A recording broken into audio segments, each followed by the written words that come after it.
What you heard, nigga?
What you heard, nigga?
Okay, and live na live po tayo. Good evening to everyone and welcome back to our weekly online talk show on inspiration, motivation, and learning. Hashtag Myron Kaming Advice. And syempre, sa gabing ito ng Sabado, bago po natin ipakilala ang ating guest resource person, syempre babatiin ko muna lahat ng ating mga Mentor trainees or mentees nationwide and even abroad.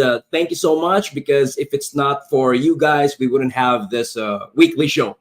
We wouldn't really, well, this is our passion, right? This is our purpose. But of course, you guys are the inspiration. why we keep on doing this. And again, meron po tayong suporta at gabay ng ating mga kaibigan sa industriya ng training, speaking, consulting, and human resources practice. Particularly, ang masasabi kong maybe not financial sponsor, but intellectual sponsors and mentors sa episode po natin.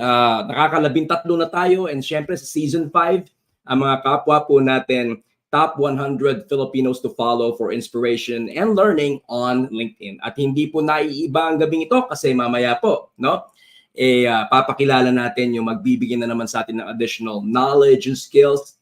Lalong-lalo na, shout out sa lahat po ng mga human resources leaders and practitioners out there. This episode for tonight is for you. So if you guys would like to learn about this topic, okay, nabanggit na rin lang natin yung topic. Let me show you again the poster for our discussion tonight.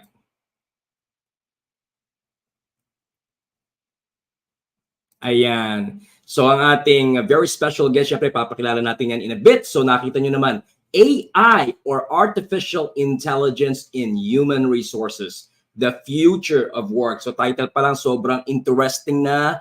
And once again, if you're an HR leader or an HR practitioner, you shouldn't be missing out on this. You should be watching with us. You should be learning from us through our guest resource person. Pero bago ang lahat, syempre, kailangan you guys are relaxing tonight. Everybody's doing well. I hope that you guys had a great dinner with your loved ones. Pakiusap lang po, humbly ng inyong lingkod is, syempre, tulungan po tayo na i-share around ito, make this viral. Let's try to reach as many people as we can because naniniwala po tayo na pag ang ating mga kababayan ay more knowledgeable, more skillful, more equipped, right? Na whatever our aspirations in life, in business, or in work, is lahat yan, no, maa-attain natin with flying colors. Okay, so simulcast po tayo sa ating Facebook page, Mentor Myron Sta. Nagaganap din po ito, napapanood sa ating YouTube channel, Mentor Myron Sta din. At mapapanood nyo rin ito kung mas prefer nyo manood sa LinkedIn page or profile natin. Okay? So, sit back and relax and learn from our guest for tonight. So, wag na natin patagalin ito, no? Ang ating pong guest resource person, apart from the fact that he's a fellow top 100 Filipino to follow on LinkedIn, and I believe he's also part of the elite prestigious group of the top leaders on LinkedIn, ay siya po is, this is what I know and I'm really very happy about this, siya po ay representing the country. No, talaga awarded po siya internationally pagdating sa HR management and practice. And right now, he's the Chief Talent Officer of Elevate Holdings, Inc. Founder po siya ng Philippine chapter ng ASEAN HR Leaders Circle. And another thing that makes me smile, assistant professorial lecturer for po siya on human resource management and other related topics sa aking personally sintang paaralan ng Polytechnic University of the Philippines, and a lot more affiliations as an HR leader and as a training and OD consultant. So it is with pleasure and honor and happiness that I introduce to you our guest resource person on our topic, AI in HR, the future of work, Coach Marvin Zoilo.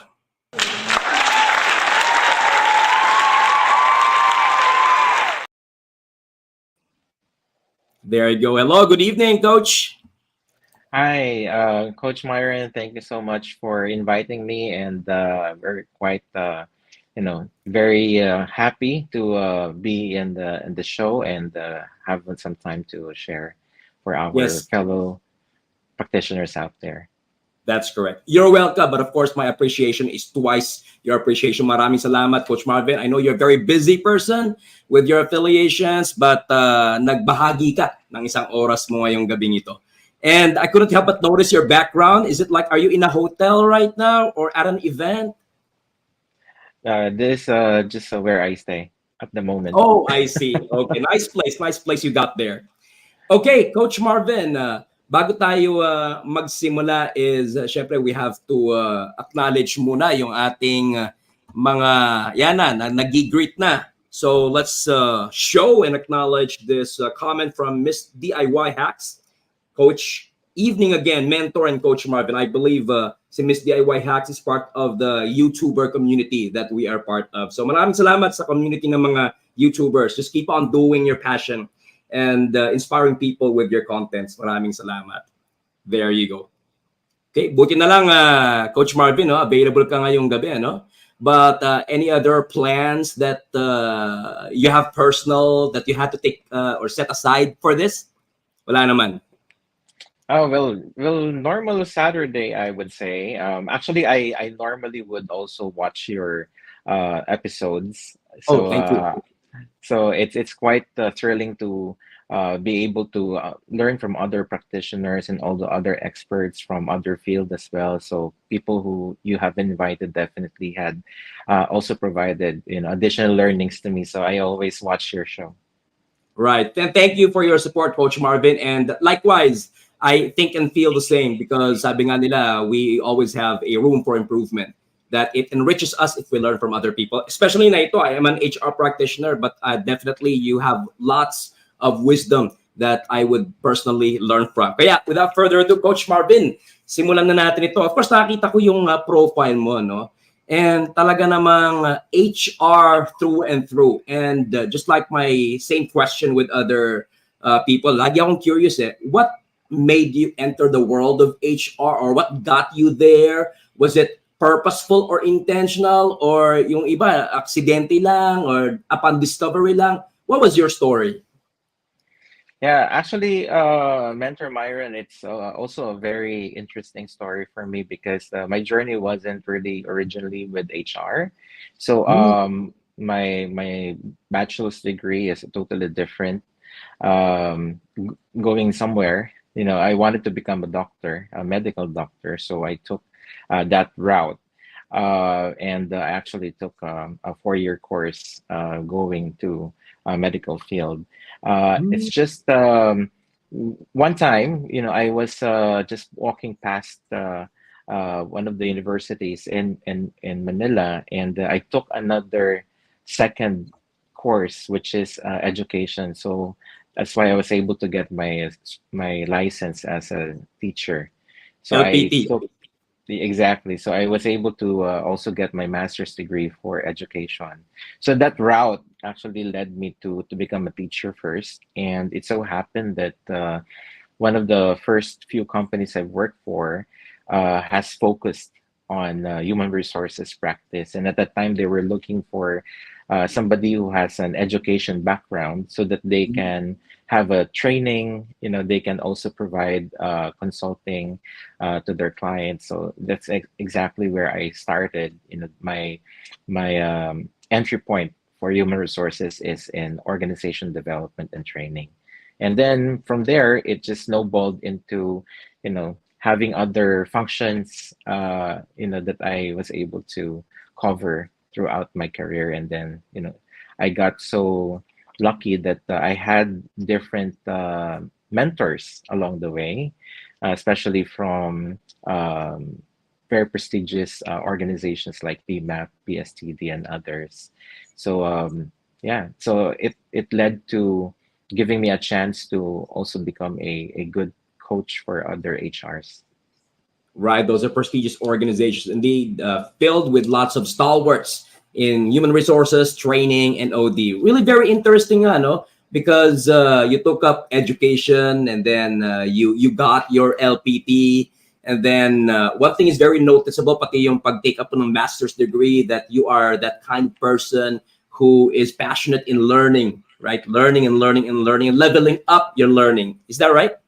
Absolutely. I think it's quite important to also be a good influence to the next generation that, even though you are going also up the ladder of your career, you continue to strive for, more learning. It's a never ending, journey for us. That's correct. And of course, being that I graduated from one of the schools that you have on your profile, I couldn't help but ask that question. Na of all schools, why our Sintang Paaralan, PUP, Manila? Yeah, actually, that's there's a history to that, and to put it in a very short story is that I had a connection with PUP, first with Taguig, and Mm, because of the OJT program. So, and I was invited to, provide some services in PUP Taguig, and eventually I was invited also to provide speaking engagements to PUP Santa Mesa, and eventually I was invited to teach some human resources subjects by the coordinator at the time, and now the dean.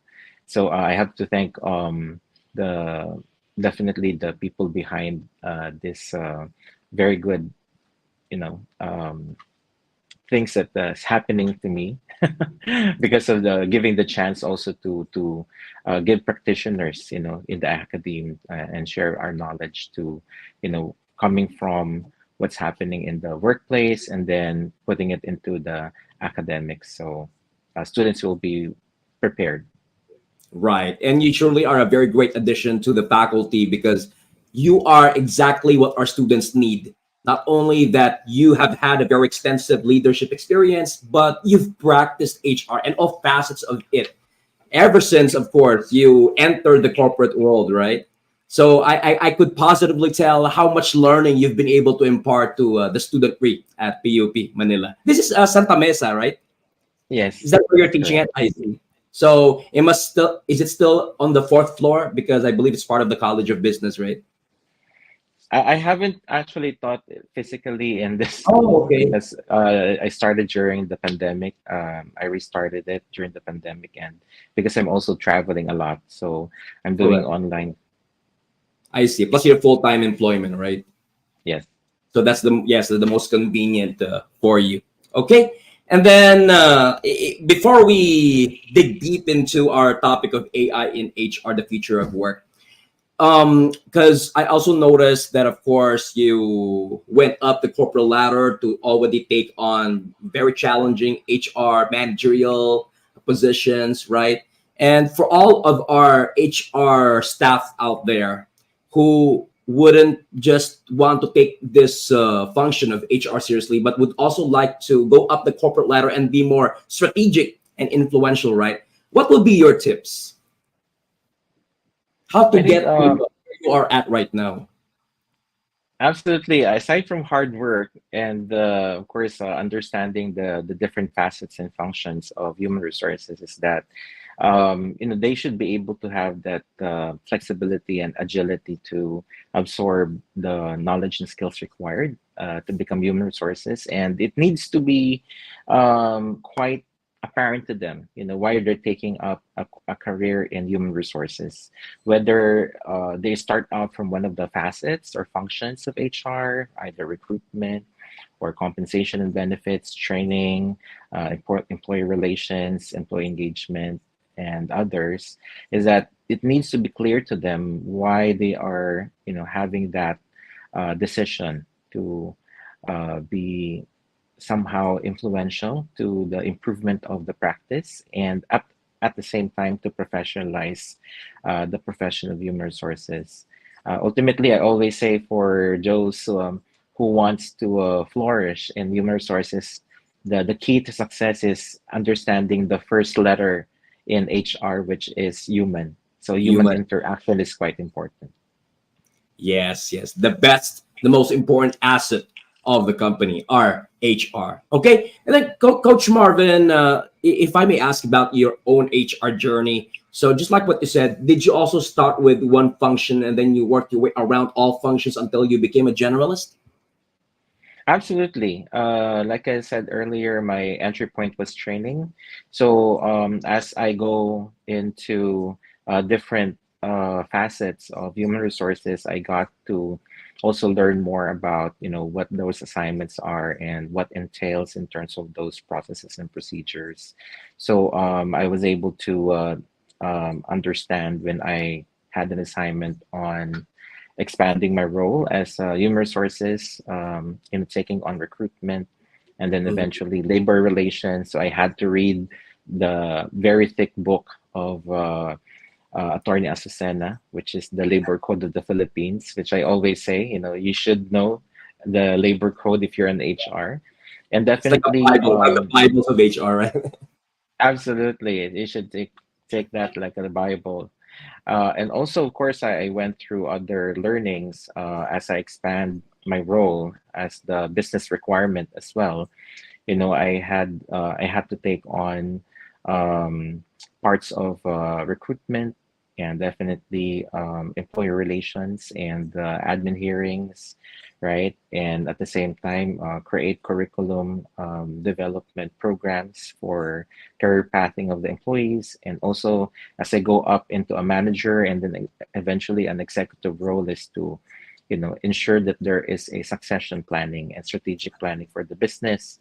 So it goes along with, it expands as it requires the business, you know, the how the business is going to be um, entailed on a day-to-day basis, and that's where you actually need to delineate and categorize the different facets of HR.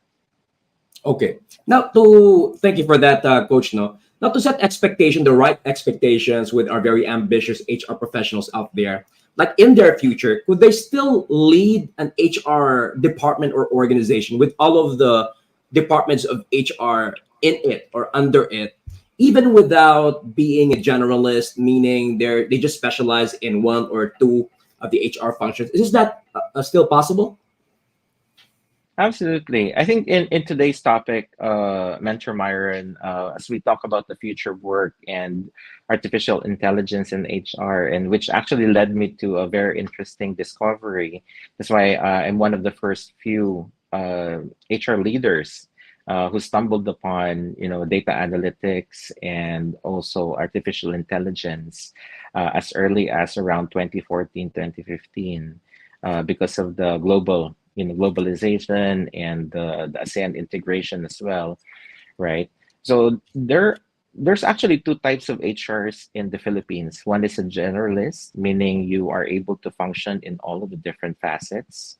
Normally, there would be at least six different facets, from recruitment to employee retention, to compensation and benefits, employee relations, engagement, up to separation. So you normally would go through the employee life cycle of the employee, right, in the business. And the second would be is your HR specialist. I know there are some types of business in the Philippines, like the BPO, which I am part of several times. There are segregated, specialized departments wherein many of my friends, our friends in the human resources profession, that they really just started out with that function, and eventually they, went up the ranks in the same department, because of the way the business is being um, structured, right? So they can become a vice president or a senior vice president in recruitment alone, or maybe in training alone, and they don't need to be a human resources overall, right? But these are also facets that requires, a certain type of specialization if they are in these types of industry. So yeah, you can choose to be a generalist like me. That's the route that I was able to take, and I'm quite privileged to have that opportunity. And there are also our other HR friends who has really just become a specialized HR, wherein they really had gone through decades of their career focused on that particular um, facet or department. There you have it, guys. So for our HR friends out there who are, of course, you have your idols in HR who you look up to and you want to follow in their footsteps. So you heard it from Coach Marvin what your routes can be. Either you become a generalist and where you work your way up, or a specialist. Okay, and still be influential. All right, now because you already mentioned this, Coach Marvin, like I wanna know more about the time back in 2014 that you said you discovered the world's gift of artificial intelligence and data analytics, as you mentioned, right? So, how different were these two things back then compared to now? And when you discovered them back then, I mean, were they only at their early stage, or what? Yeah, absolutely. I think that's quite interesting. There is that I used to work in an American company, so Mhm. way back before. So I wouldn't want to date myself, but that was 2 decades ago, No, no need. and we're still young. Yes, yes, we are. Yeah, so when we were starting our career, right, I was quite privileged to be part of a American organization, and we're already doing e-learning. We're doing a lot of blended solutions already, and what's uh, quite a discovery for me is that in the Philippines, not very many are actually doing that. So only after 1 decade after, when I went to a local company, to a Filipino company, that you know at that particular time, in the automotive industry, we are still looking at how to, or even choosing what kind of automation, right? It's even the word automation, not yet artificial intelligence. So just Yeah, automation is the key at the time. So many Filipino companies, out of the 10 million businesses in the Philippines, only less than 1% are doing, automation. Most likely those Filipino businesses are either multinationals or they are regional offices here in the Philippines, which their original mother companies are abroad, right? And that includes BPOs and regional offices of big businesses. But most local companies would still have that problem in terms of payroll, right? yeah, They need to automate attendance. They need to automate a very seamless process of connecting the attendance, timekeeping, and then to payroll, and then eventually to pay. And even with SSS Pag-ibig and Field, our statutory didn't have an online solutions that are quite seamless. You still have to go to the branches, the right. government agencies. And it's only Kind of. very recently, and it's only a result of the pandemic that we now see them all with the automating or offering automation, right? Absolutely, absolutely. So these are actually, quite eye-opening, and very few people, especially in the HR community, is actually doing case studies and business cases. That these are quite the trend that's going to happen the next 10 years. At that time, 10 years back when I was looking into it. So the conversations that I am attending in conferences and conventions, even in small group discussions, is that what's the solution for these types of administrative tasks, how to become HR. So even in my role as I go up the ladder, it's actually being affected, in terms of the decision making, and what type of business partnering are we doing with the owners of those businesses that we are part of. So we influence actually that some investments are required, so that we are able to cater more time, actually to claw back more time to what's the real purpose of human resources, rather than being inundated by administrative tasks, right? Yeah, being Doing checking transactional. yeah, like They checking call that attendance. transactional HR, right? And that's quite pervading, because there was even a business case before, under industrial psychology in UP. UP Suler, one of my classmates in my master's, is that around 2014, 2015, there's a lot of automation that is being done, not just from payroll, but also including in recruitment, such as voice activated interviews, which are now actually done by chatbots, right?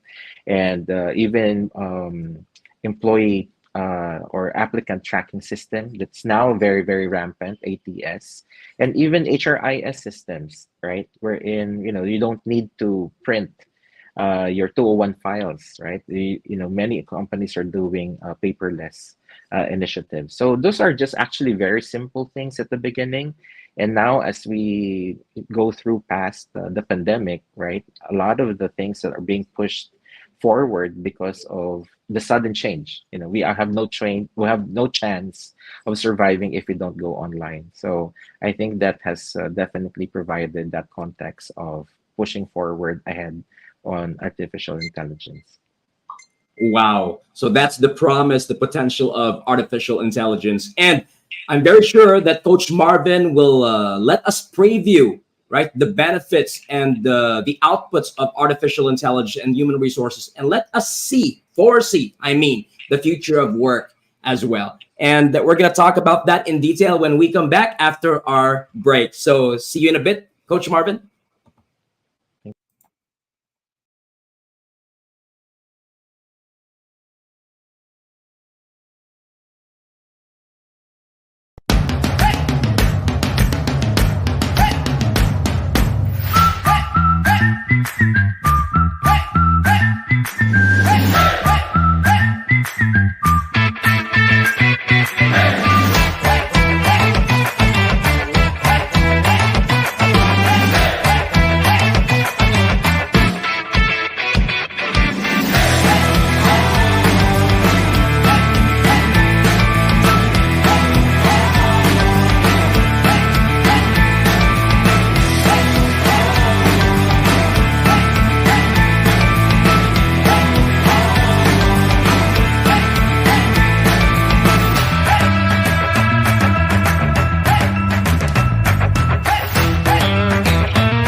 All right, welcome back. Thank you for staying put. Welcome back to hashtag Myron Coming Advice with tonight's guest, Coach Marvin Zoilo. So let's welcome him back.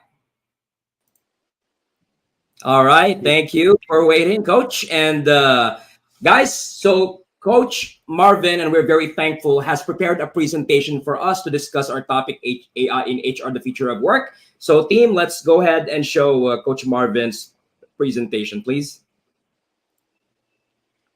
There you So have much. it.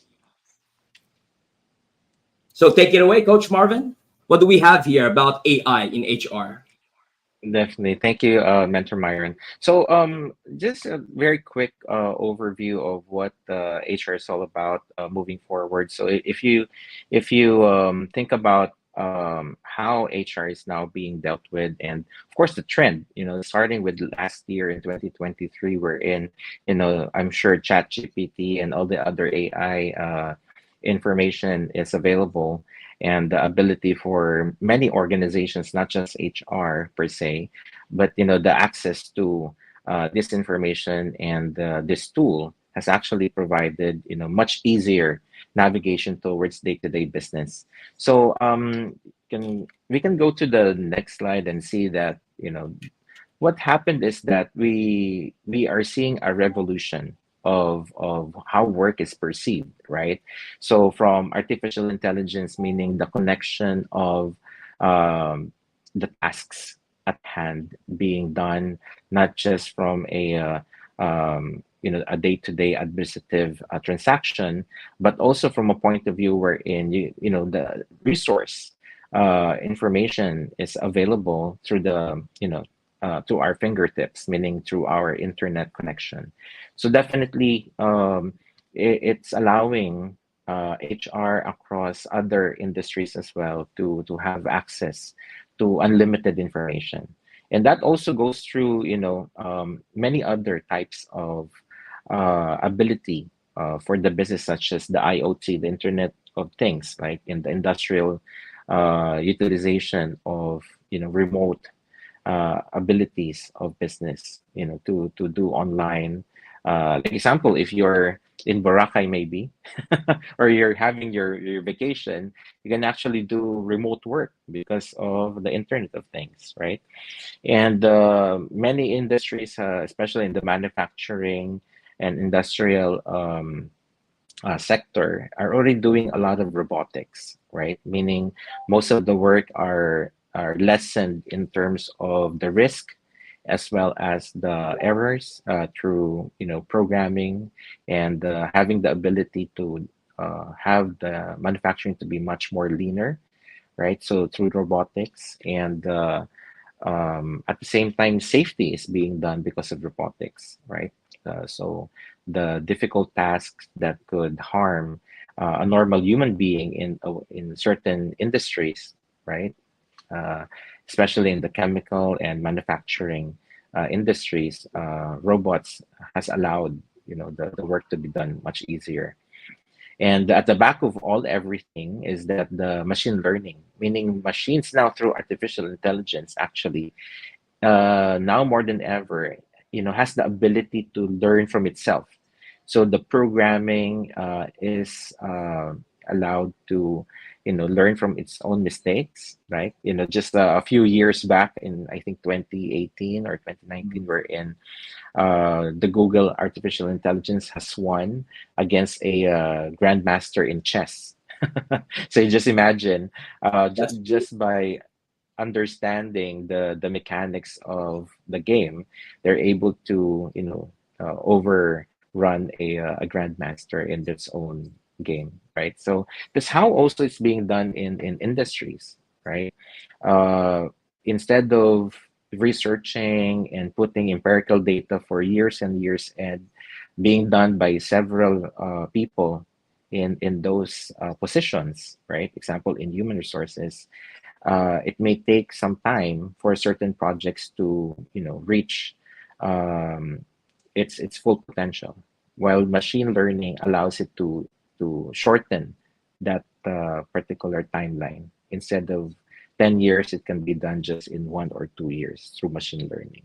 So I think those are some of the capabilities that we are seeing from the work that we've seen in 2023. So on the next slide, you will also notice that in the Philippines, the first thing that you will be looking at is the strategic change. So that's the first thing. So on the next slide, if you notice the next slide, is that the industry in the Philippines, like in the BPO sector, automation is part of the biggest changes that is being introduced, in many office settings. So I always say that it's part of the physics of innovation. So why is it that when you remember your high school, you have a physics class, right? And you yeah. will say that you can't remember anything from No, that no, not particular anymore. class, right? But if you think about it, It's one of your least favorite subjects. yeah, actually, that's one of my favorite subjects. Physics is one. That's why I wanted to become a doctor, because I love Correct. science. But I think from a perspective of where the transition is going, as we go from early 2010s to 2020, right? Up to right now after the pandemic, the innovation never stopped. So that's the reason why, if you think about the law of motion, Newton's law, right? It continues to move forward with the certain push of the natural, laws of science, right? So it just continues to push forward, and that's one of the reasons why, at the moment, as we say now in 2023 and 2024, right? Automation is the key mark of innovation at the moment. We don't know, maybe in 5 years' time, automation may no longer be the physics of innovation. It could be something else. It could be a microchip in our brain. It could be something else, right? But from what we see in organizations, at least in the Philippines, because I've just traveled to Canada last year, and I also attended a lot of other conventions in India and Malaysia and Singapore in the last you know, couple of years. And what we're seeing is that in the Philippines, we're just talking about automation. But in the US and in Canada, what they're talking about already is the ethics of artificial intelligence. It means that they're no longer thinking of what type of AI needs to be deployed, right? They're already talking about the effects of how this were deployed and how to maintain the humanity itself, right? In terms of data privacy, in terms of the encryption problems, in terms of the effects of the society, right? The social impact of automation, because everybody's now online, right? So Right. there are laws In that such has countries, been Coach Marvin, it's already a normalcy. Here, it's still being introduced, or still right after being introduced, right? So that's why now they're already at a stage that they're already talking about the ethics, correct? absolutely. So that's why the strategic change, at least from a Philippine perspective, needs to be reiterated. We're still at the baby stage, I would say. Yes. So our conversation is still choosing what type of automation that needs to be implemented, while other countries already get past that and they're already in a different stage altogether. So regulations is now being talked about even in the United Nations conversations, right? And even in the U.S. Senate, wherein the Facebook owner and TikTok owner has been questioned because right. of how to regulate and Yeah. When they were all put on the hot seat because of the several concerns about AI, social media, etc. absolutely, More, absolutely. more But anyway, primarily the privacy of the people, right?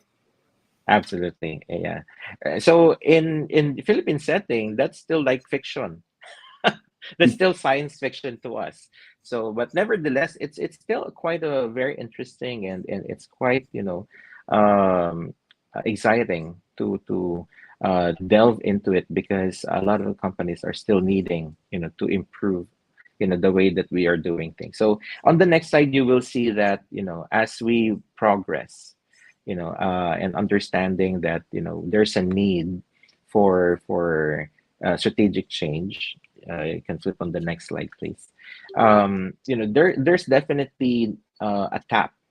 Here in the Philippines alone, the government, through the Philippine Development Plan, actually for the last 5 years, it has actually focused on many industries, including the manufacturing, wherein it's part of the infrastructures, right? As you know, in the last 5 years, even there was a pandemic, it was actually part of the program of the government, to move forward the different industries in terms of how the OST and other government projects, in terms of developing artificial intelligence. And I think that's the reason why, from an HR perspective, SSS, Pag-ibig, and PhilHealth, they now have a centralized database. So now you don't need to fly to Visayas or Mindanao if you were born there, Yeah. right? So Just the process, yeah.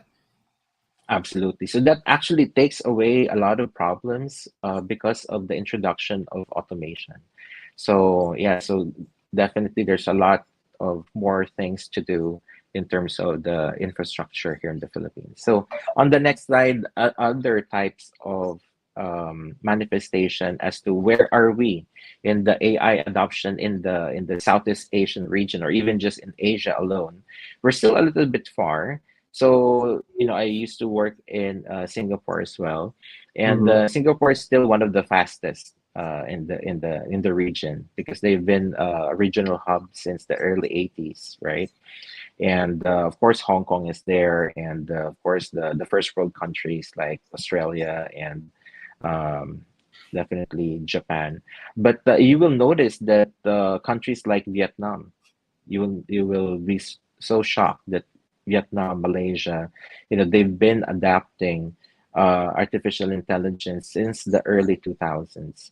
And if So I may it ask, means Coach that Marvin, with your expert analysis, I know there could be several reasons why we're lagging behind, right? But if you could mention one primary reason why the country is always falling behind when it comes to technologies like this, particularly AI, what could it be? definitely, again, the since the strategic changes are hampered, it could be socio-political in nature. It could be also a factor wherein the political will of the government as to how, because there's a difference. Like example, if you're going to look at it from Singapore and Malaysia, there's a strong bond between the industrial and the government, right? The Correct. executive. So it means that wherever the push of economic growth will be, that's definitely what the government is pushing also from the private sector. So the legislation are also built towards the improvement of those decision making.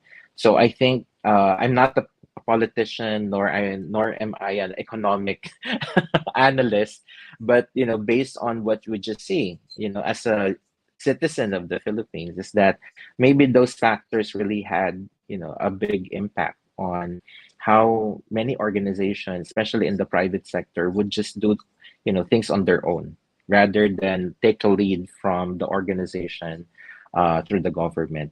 I think it's good to note. I actually work with the Lean Alliance of the Philippines.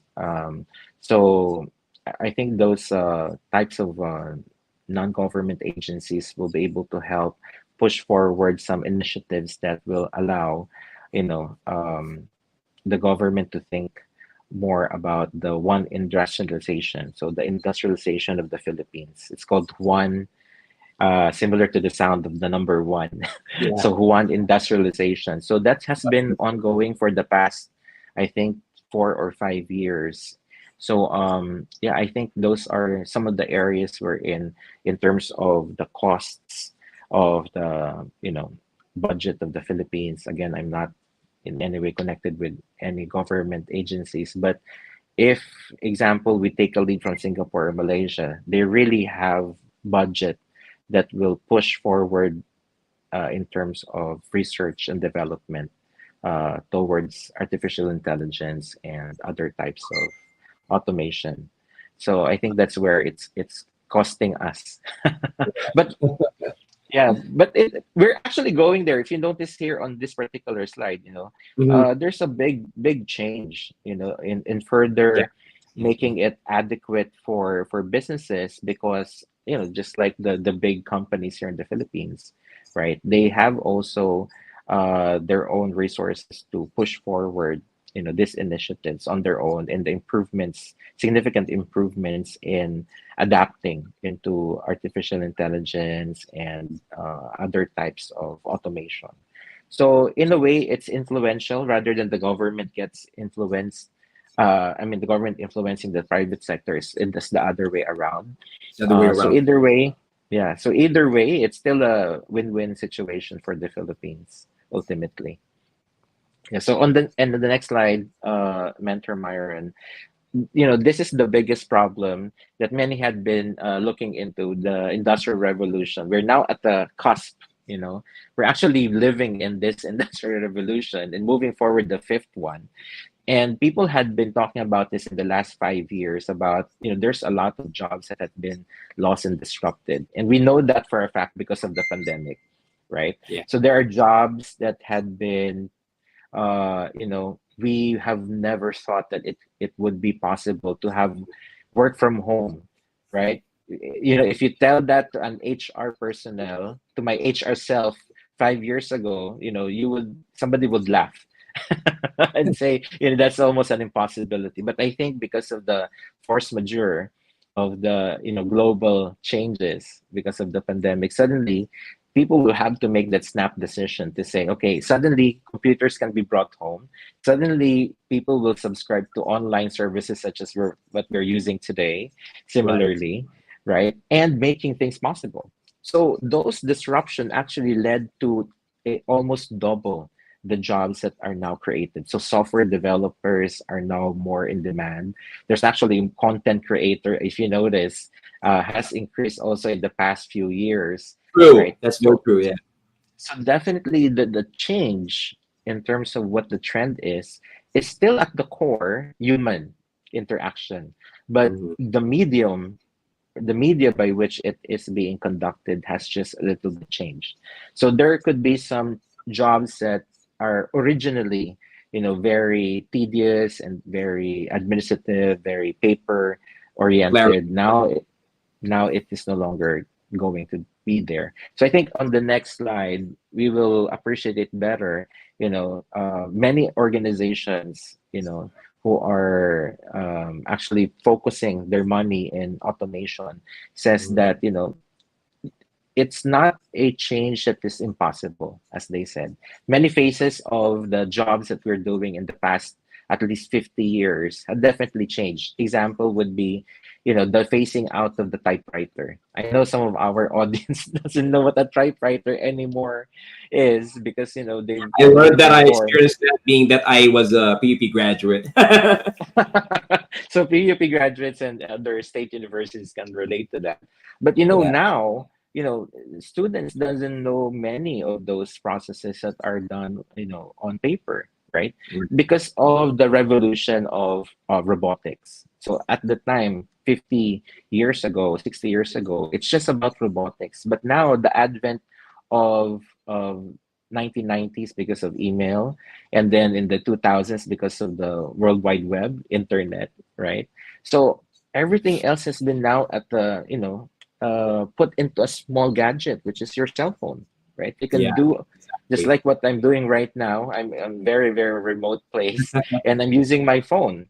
And Right. you can actually do Coach, all this when you mentioned transaction. typewriter, two more things came to my mind, which are, of course, stenography and shorthand, which are also learned at PUP, right? And I think those Absolutely. two are also going to be gone with the wind, right? Yeah, definitely our artificial intelligence will now be taking notes. Just like example, we're not promoting Zoom or anything, but MS Teams as well has a artificial intelligence note taker. So I was so surprised, and we used that 2 years ago in the middle of the pandemic we're in. People can't type that fast, but artificial intelligence can just listen to the words and they can actually encode it. So that could be somewhere, what I'm saying is that those jobs had been turned around, for a more strategic roles. Instead of just typing, the analysis is now more of the keen competencies requirement. So on the next slide, you wanted to also focus that, the market and industries are now geared towards the enhancement of UX and CX. And in this talk about, we've been talking about that since 2019, even before the pandemic. So user experience and customer experience is the new demographics because of the changing digital tools. So before, when you're doing marketing, I used to work for an advertising company, right? So the enhancement by which how those products and services by different companies across the world is moving forward by understanding the behavior of their consumers as well. So like right now, if you have people walking in the mall or even inside the church, if you are in the Philippines, right, which mostly are either Christians or Catholic, there will be a sound that's quite familiar, and I won't say what that is, but it's online shopping, Yeah. where there's a 12-12, a 10-10, right?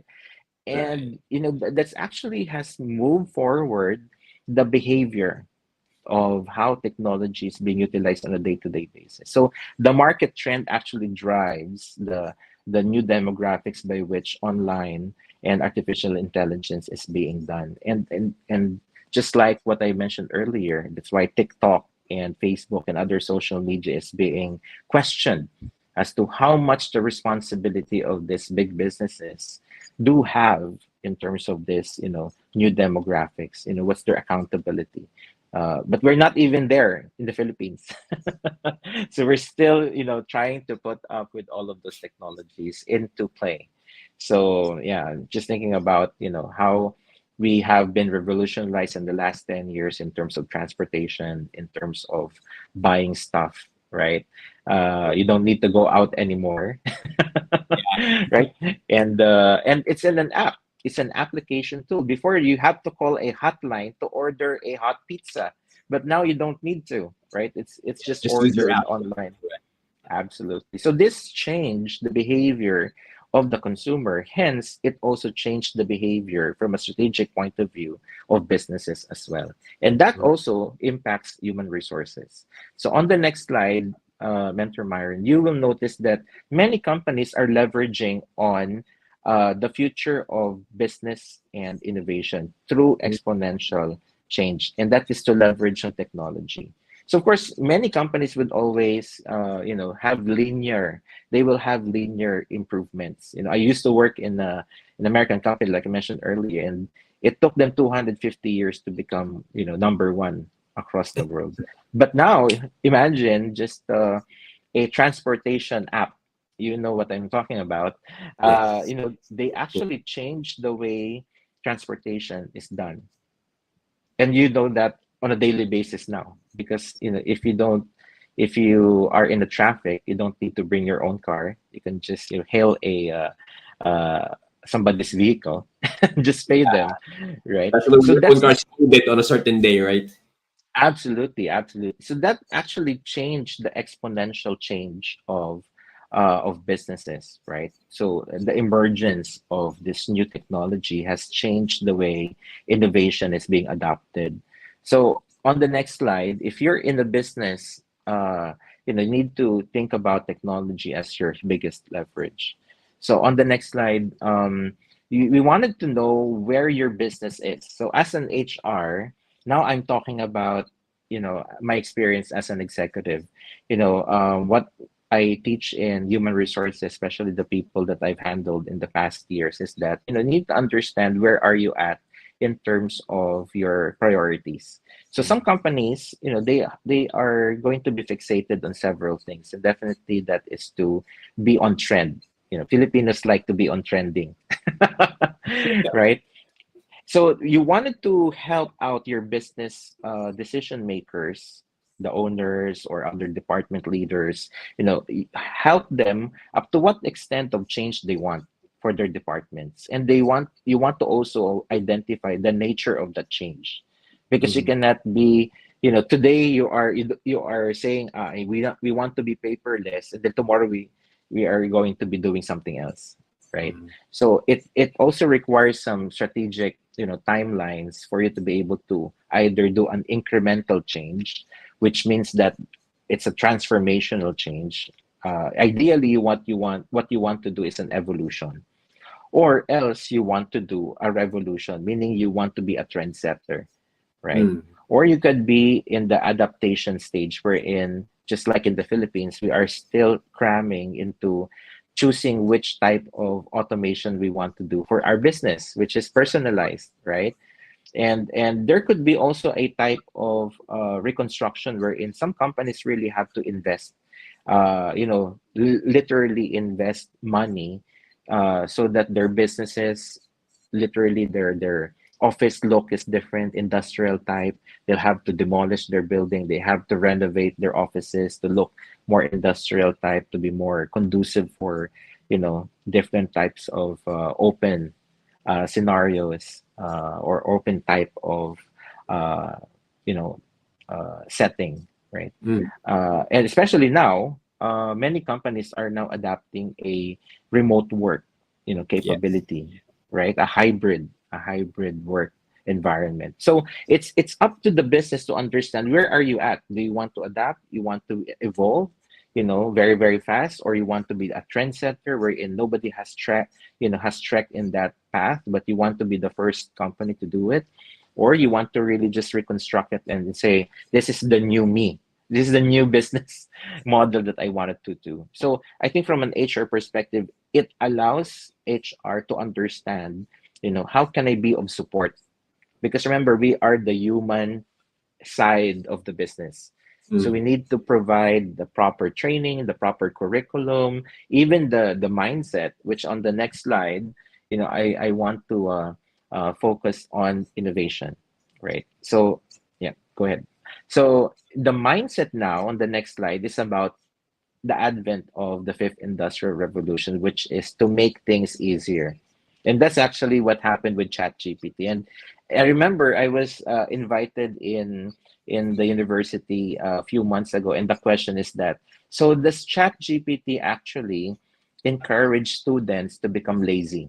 And I said That's a good it's one. so I said, ChatGPT is there and you should take advantage of it. But I think, leaders in human resources and in education, just like ourselves teaching in the academy, is that not to teach them to become 100% dependent on artificial intelligence. These Yes. are just tools. Do not be overcome by the tool, because you're still the human being who should be using the tool and not the other way around, Yeah. right? So the tool is to supposedly hasten, meaning to make it faster. So It's like since you your have personal secretary, right, Coach Marvin? absolutely, that's why we are building now skyways in the Philippines. It's like making it faster from going from point A to point B. But now the question is, how do you drive it? Right. So the chat GPT actually, and other types of artificial intelligence, I'm just using chat GPT as an example. Example would be in recruitment. Instead of calling 100 people, you can actually just download a CSV file into the app, and the artificial intelligence in that app should be able to send text messages or call, on your behalf. And the AI should be able to talk to 1,000 employees, 1,000 applicants, I mean, rather than you wasting your time calling these applicants, right? So imagine how you're able to switch and take advantage of your own time for more strategic, things in the Correct. organization.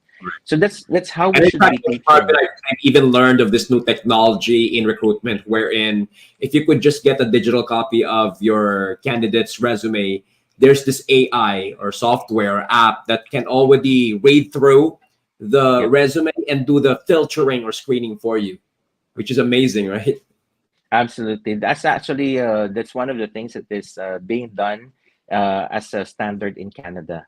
So Wow. if you are applying in Canada, when I was there last year, I've talked with HRs there. If you're applying for a job in Canada, there is what Mhm. they call a Canadian resume. So I said, Canadian. what's that? What's that? It seems that resume to me is the same wherever you are.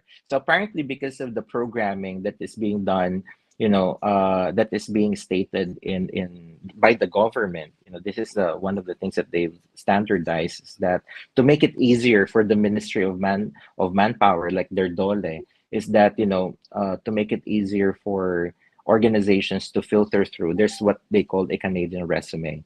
So they have certain keywords that they're looking at. There's certain minimum qualification standards for each of those roles, and it Mhm. is being fed into a database. So wherever that you're applying, they're using that standard. So the AI now that they are subscribing is using that standard. So it's much easier for everybody to comply, and also it's much easier to highlight which qualifications you have because it's a standard. So if you have it, then the most number of check in the checklist by the AI will filter through your CV. So that's one of the things I've learned when I went to another country is to to look at how jobs can be made easier. So instead of an HR filtering through thousands and thousands Yeah, of manually. papers manually, and even that could become a human error, right? Because there are biases, right? Correct. People will look at, oh, this resume looks better than the other one Correct. without actually looking at the actual competencies and skill sets required for the position and Yeah. profiling it properly. So Yeah, I and think what's even one of getting tired and weakening focus can affect your best judgment, right? absolutely, absolutely. So I think that's one of the better applications of artificial intelligence and automation. It becomes objective, right? Very But nice. to a certain degree, I would say, I know some people would not agree to what I've just said, but they would say that's the reason why you're HR, right? Some people would say, uh, you have to look beyond the paper. And I said, of course, if you're a recruiter, I'm sure you know this, paper screening is the first step. Yes. Yes. So that's why you have to really go through it, because you'll have to walk the talk, and you'll have to go through thousands of applications. I'm sure those who are working in multinational and big companies, they would receive hundreds and hundreds of applications on a daily basis, and it's quite So difficult to go through rehiring, that. yes, definitely. Absolutely, yeah. So on the next slide, I wanted to just, focus on the soft skills, because that's where the answer to the question from the university that I said, you know, what we're needing to focus the students, the next generation of HR, is to focus on the soft skills rather Mm. than the technical skills alone, because I think the last generation is focused on ensuring that they know how to type properly, they know how their English is properly, they know what types of 201 files are there and how to file it properly. So those are now pushed as part of the basics, but now we should be focusing on what are the other HR competencies requirements, since ChatGPT or other AI will be taking over those administrative tasks. Mm. So the next slide is, we wanted to focus on HR Oh, analytics instead. So understanding the core HR function, focus on what's important. Again, like I mentioned earlier, Mentor Myron, HR needs to be seen in a different light. It's no yes. longer just a transactional department. It's now a strategic department, wherein the reason we exist in the organization is to focus on problem areas in their employee journey or their employee life cycle. And example would be is about absences. That's why you have timekeeping, you have attendance policies. It's not because you just want to police them. It's to Yeah. understand what type of intervention can I do for employees with problems of attendance, right? Maybe you need to talk to employees, what are their problems on a day-to-day basis? What are seemingly the challenges that they're facing? That's the reason why they're having absences. Imagine they're already working from home and they're still absent, right? So so those things are beyond just a transaction. There is a certain degree of human interaction required, and that is from a soft skills perspective, no Mm. longer from a technical administrative task. And even in payroll, I put it here, payroll and recruitment and attrition, because all of this are interconnected. The reason people in the Philippines are working, because this is part of our labor code, right, is to get paid, right? It's a very basic, constitutional right to have the right to property, which is to have a job so that they can they can earn the money and to put food in the table, and of course send their children to school, and have the day to day. So problems emanating from these transactions on a day to day experience of an employee is where HR analytics comes in. Before, Mentor Myron, I'm not sure if you would like to agree on me that most HRs, they would choose to become HR because there's no mathematics there. For a lot of us, yeah. Good thing that's not one of my reasons, personal reasons. Yeah, so what I've learned is that as I went through my master's, my MBA as well, is that, HR actually has a lot of math. You just Yeah, didn't see it from that perspective. Wha How do you know that? Number one, payroll. There's a lot of computations there, from just taxation to aircuts there. Yeah. right? Computations of salary increases, ensuring that there's retention, there's computation for performance management system, grading, etc. So there's a lot of math actually, and numbers in human resources. It's just that it never came to a point wherein it became a tool for Mm, decision making.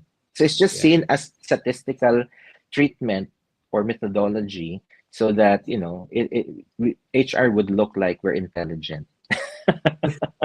So but now, as I actually teach this to my students as well, and my coworkers that I handle, the data that we are churning on a day-to-day basis, from attendance, performance, in terms of attrition, how many are leaving because of problems with salary, problem with their bosses, problem with their families, needing to find a better opportunity out there, right? Whether it's in a competitor or in another industry, a change of career, etc. HR has never seen this from HR analytics. It is so powerful that this data will actually lead the business makers and the business decision makers to change the way they're investing their money. Example would be how engagement is seen, right? People will just say, "Oh, let's do employee engagement." But what type of data are we looking at, so that we connect it and relate the correct type of intervention, so that it's not a mere example palaro, or games, and just give them chocolates or give them GCs. It's not. Halloween So party. exactly. So the HR analytics actually is to capture the real sense of what's happening. And then this is the intervention that I will do based out of that data. So it's not a mere superficial look at, again, transactional, um, very transactional nature of human resources. Mhm. So on the next slide, I know we are already almost near the end of my presentation, but I wanted to focus that, HR analytics and artificial intelligence and automation actually is very relatable to what has been happening to other types of business analytics. So those who are taking a business administration class or management, they are very familiar with business analytics, because this is already talked about in finance, in Mhm. accounting, in marketing, in operations management, but never in human resources.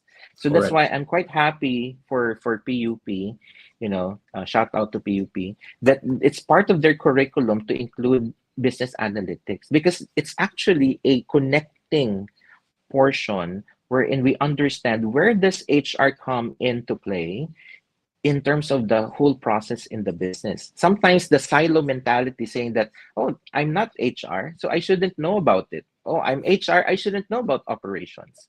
Where in fact, like what I have done in the most recent year, is that, we are trying to change payroll by meeting with both the operations, because that's where the timekeeping is coming from, the overtime approvals of the supervisors and the managers, and then it churns out into the payroll system, the timekeeping system. So we talk with accounting, we talk also with finance, we talk also for treasury, and we actually put SLAs on, okay, who is accountable for this portion of the process. So imagine, the word payroll before is more or less connected to HR, where in fact payroll itself is connected in three or four departments in Yeah. reality. So the same thing when we look at decision making points as to what type of training needs to be given to our employees, what type of career pathing that needs to be put into place as a policy, what types of administrative tasks and investigative tasks and even risk management tasks are needed to be put into play. And most people would say that, HR has nothing to do with marketing, or HR has nothing to do with risk management, where in fact, this is even part of the DOLE requirement on occupational safety and health. There is, you Mm. know RKS form number 5 that needs to be submitted to Dole every year. And these are things that, part of the business analytics to ensure that, we are looking at the core of the business, which is your human resources, right? So definitely AI and analytics is coming to HR, whether we like it or not, right? It So should, yeah. rather, yeah, so rather than just thinking of what type of HRIS, because I want to be paperless with my 2015 because I have tons and tons of paper at the back of the office that needs to be And the scanned stock room is into. already getting smaller and smaller by the day, right?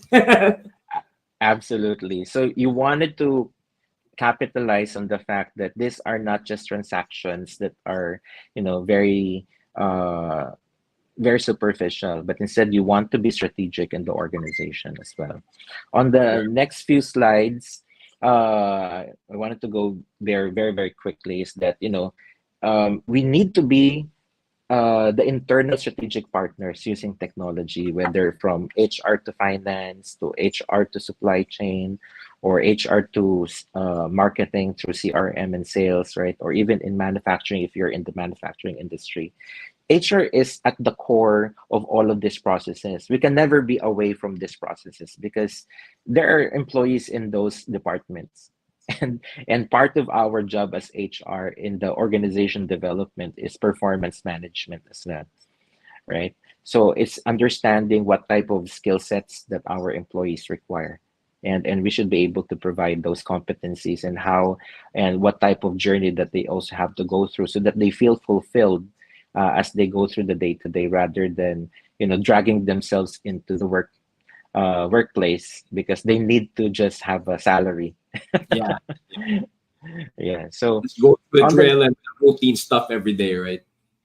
absolutely, they need to feel excited, and it needs to Good. start from HR, right? So if HR is the first person who doesn't understand, how to connect and how to interrelate the different departments, then we're saying that we're almost failing our business as a business partner. So on the next slide, we wanted to focus on how we are looking at leadership. So this is my last few slides about agility. So in my award speech in Dubai in January, I talked Congrats, about by the way, Coach how Marvin. agility is part of. Yeah, thank you. And not many people are actually taking advantage of this methodology. This basically it originated from the manufacturing. How fast paced they are. And I used to work in the automotive, so I've seen this in the production line wherein they need to make very, very quick decision, just in time decision, things like that. And that could be also used in human resources as well. So on the next slide, I want to focus on you understanding as a human resources, how do we look at the workplace? To make it simple, we choose either to job enrich, meaning to whatever that they have right now is to expand, not just because they got so used to it. In the Filipino word, eto na yung nakasanayan. So you Nakasanayan, want yeah. to, exactly, you want to stretch them in a way that there are other tasks that they can go to, right? There Yeah. are other tasks that they can definitely become more um, well known, right? And at the same time, there's the other end, which is job empowerment that they already in place. There are supervisors, there are managers, even executives in the HR field. And how do they empower now the business by adding more value into the table? We always talked about how HR is fighting for a seat in the table, in the executive table. But if we don't know how to do that, then definitely we're not adding value to the business. So the agility of how fast HR leaders can also become is as equally important as many other leaders, like in marketing or in sales, wherein they are sales, they're revenue generating. So we should also be looking at that portion wherein we're also generating revenue through job empowerment by Yeah. making sure that our employees are ready to take on new other stuff, right, in Right. the workplace. So And, on the and with next that, slide. the HR function, Coach Marvin levels up from merely being HR support to just like what you mentioned earlier, business partner or even better, junior CEO, correct? Exactly, exactly. So on the next slide, Mentor Myron, what we want to understand how job enrichment should be seen. So the nature of how employees should be seen is that if example, if you are in recruitment, now more than ever, and this is one of the controversial things that I mentioned. Now more than ever, marketing students can be accepted in HR because of marketing, recruitment marketing. So people who have been in the creatives, who are in the marketing, they because of social media, a lot of companies are investing on content creation so that they can actually market, talent attraction, right? So that they can get more applicants to go to their business and they can attract the more talented ones, right? By putting very, very good content and saying that, oh, if this is my company, you should be with us. And it's not merely just putting posters. They're really creating content so that they will see, this is in the day in what's it called that the day in the life of a particular employee in this company A, right? So it's really more on the marketing side and creative side. And Mhm. HR's in the past, if you're very traditional, you don't have this knowledge and skills. So that's why you need to expand, the job enrichment that HR should also have marketing courses. They should have, social media courses. They should attend also creatives. That's why you need to subscribe to Canva, right? And in the past years, it's quite difficult to justify why are you sending HR to non-HR related courses, right? Or trainings. And they say, it's just a waste of money. So that's what I'm always saying is that, because it's no longer just the HR, you need to enrich them because there are facets now of HR that is no longer in the traditional point of view. So that's how agile your workforce should be in the workplace. Another Right. one would be on the next slide is for the job enrichment. Yeah. So you wanted to go away from the manual labor, which is repetitive. So if you click on the next slide, the job enrichment portion is really embracing open AI, having these tools available for you because you can do now, if you have automation capability, the ratio, according to AIHR as well as SHRM, the Society of Human Resources Management, the ratio of human resources in a company should be at least 1.7 to 4.5 HR, meaning up to 5 people versus every 100 to 200 employees. And the only reason that companies can do that because they have automation capability. So the less automation you have, the more people you need, right? Because they will be doing a lot of transactions. So taking away the transactions that are manual and repetitive and easily outsourced, that's where your job empowerment would say that, I go to work every day as human resources and, I can do something else other than, filling out SSS forms. Right? So those are part of the things that we need to look at from an HR perspective. And the next slide is that you wanted to also focus on the organization, how agile and how fast and flexible your organization is. So it's not merely just the infrastructure, it's not merely just the technology. The mindset and the behavior also of your leaders and the culture and attitude should also be part of your change. So that's why many organizations that I did consulting before, is I focus also on their culture.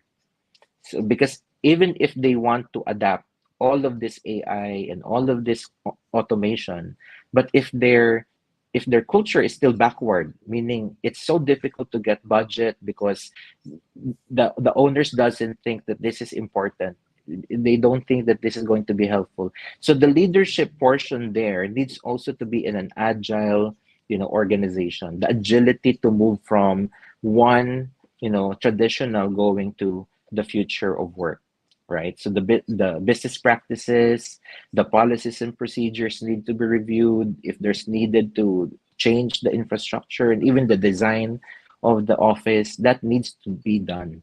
And it's not merely just for aesthetics, it's really needed to be from an agile workplace wherein the culture is being affected, right? To make it really to make it count, right? So on the next slide is thinking outside of the box. right? So the job that you, and it's quite controversial because I always say, Sir Marvin, you're just saying this because you are selling training. No, I'm not. I'm not selling training. I'm saying is that really this is a personal, this is my personal journey. I discovered this, that what I knew 10 years from ago is already obsolete and passé. That's why I continue to study, because you acquire new skills today, 1.5 years from now, it's different, right? Yes. So Yeah. just imagine what happened in an instant during the pandemic. People were stuck in the old and traditional, and what happened to them? They're no longer here, right? Their businesses are already closed. So those companies who have the agility to immediately, identify what current skill sets are required can actually move forward. And they have now survived the pandemic and even flourished even, right? So I think that's very quite important to think outside of the box and understanding what is the next skills you need. So if we're talking about automation and AI right now, 5 years from now, believe me, that's already obsolete. We're talking a totally different episode with Coach Myron, with Mentor Myron. So that's is quite What do you think? important. What are we gonna talk about by then? Robotics or even something else much more advanced than that? Yeah, maybe sentient beings. I don't know. Yeah. Um, Yeah, so the next slide is really focusing also on understanding the focus of HR on soft skills, like I mentioned earlier, to upskill and to upscale. So what you will notice in this eighth portion, this particular soft skills are never technology driven, because these are pervading, meaning regardless of whatever technology and tools that has happened in the past 100 years, this has continued to be the same. Like creativity has been there, communication has always been there, motivation has always been there, counseling has always been there. So it's just a matter of, like I mentioned earlier, it's just the tool that changed, but the Yes. skill set will always be the same. So focus on soft skills, bringing your HR department to the next level by giving them the right soft skills. And if they have the right mindset and the right behavior, then they can easily navigate no matter how difficult and new the tools are. Today it's going to be chat CPT. The next time, I don't know. It could be a talking, walkie-talkie, I don't know. Yeah. So on the next slide, I know I just have very few slides left. You know, in the ASEAN region, HR is one of the biggest market of artificial intelligence and analytics. You would be quite surprised, because really automation of how to make the jobs easier is the focus of AI right now in the ASEAN region, just like what happened in the conference I've attended in Singapore last November. So on the next slide, the focus of technology will reshape the way we are thinking, Definitely. how we are creating the policies and procedures, and how we are seeing things right now might be different. All we need to do is to deconstruct some of our policies so that it will become relevant. And sometimes some companies are archaic and Jurassic, that they don't want to let go of their policy 10 years ago, and it's no longer relevant, right? So we as HR should be able to make that awareness to our business leaders. On the next slide, is just looking at what's important. So uh, these are just my learnings also from the World Economic Forum that I've attended online. I've watched them online. Their focus on many organizations is to rethink the institution of work. When you talk about HR, just the word HR itself is actually 60 years old. So it's now people and culture, or now Yeah. it's called talent management, right? So Great. it means even the way we are talking to ourselves, this is the way that we need to rethink. So also focus on people centeredness, like I mentioned earlier about employee experience, about employee ex- employee focus, right? So improving the way that employees have in terms of their skill sets, competencies, their engagement will tremendously change the way they are being agile in the workplace. And also focusing on collective intelligence. Gone are the days that only the business leaders makes decision. So, calibrate and also capitalize on the idea that we have brilliant kids, right? The next generations are going to be definitely a way ahead of what we've done. But the wisdom that the old generation will bring in terms of innovation, in terms of skills, even in terms of quality of jobs, that's where the generation gap will come in, right? It will be filled in because of the different experiences of the old and the new. So rather than trying to expel each other, embrace those differences and put it into play. And the last two slides that I have left is next slide, please. Is really look at the future of the workplace. Look at the culture of the organization. Look at the workforce. Are they ready for the next level? And also, how are you looking at the workspace? So when you talk about the space on the workplace, it's not just the mere office. Now Correct. the office has been gone. Now you can work with people who are outside of the country. Maybe next time you'll be working with people who are outside of Earth. We don't know. But that's the future of work. But altogether, the diversity and the mix that we have in the workplace will definitely have a different outcome that we have at the moment. So yeah, so that's about it on my slides, and I hope that with the few things that we've talked about today, there's a lot of things that we can consider in terms of what the future work, especially in HR. Definitely. And thank you so much, Coach Marvin, not only for your time, but also for your wisdom. And all we should do after this should be to appreciate and leverage, take advantage of the power of artificial intelligence and automation. Because of that, Coach Marvin, you deserve this.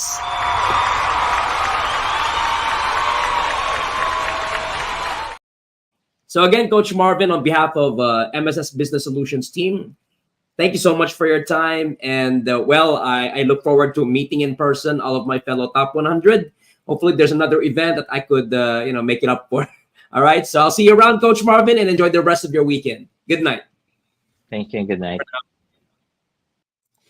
So there you have it, guys. We've just watched Coach Marvin Zoilo, not only our HR expert, but also our artificial intelligence expert. So guys, just like what Coach Marvin said, artificial intelligence, okay, is there. Maybe there would be traditional jobs that would be gone or would be replaced by artificial intelligence, but don't look at it that way. Artificial intelligence is going to be our friend, our buddy to success, our personal secretary. If you want to be efficient, just like what they say, work smart, not hard, then you need to be partnering with artificial intelligence like ChatGPT and let it work, to your advantage. Okay?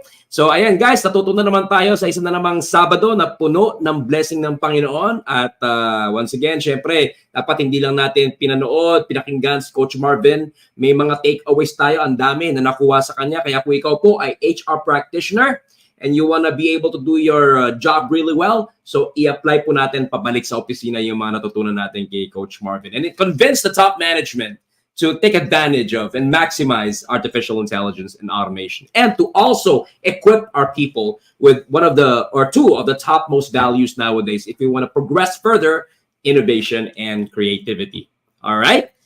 Okay. So, guys, if you would like to reach out to Coach Marvin and perhaps engage his services for training, speaking, or consulting, or you want to know more about him, so just find his Facebook page or profile, and of course his LinkedIn profile, and get to know more about him. And just in case he has events to offer, you may also try to reach out to him by messaging him. Okay, or maybe if you could stumble upon his contact information, give him a call or text. Okay, so guys, ang ating pong next guest, malalaman niyo po yan sa mga susunod na araw. Kaya if you haven't followed us on Facebook, LinkedIn, YouTube, or Instagram yet, please do follow us so that you would be aware of who our next Top 100 Filipino guest is going to be. And of course, the topic that we are going to indulge ourselves in. So for now, happy weekend guys, at nag-enjoy po ako, natuto ako ng marami, and sana kayo din. Kita-kita po ulit tayo next Saturday sa ating #MyronKaming Advice, now on its 5th season. Bye for now.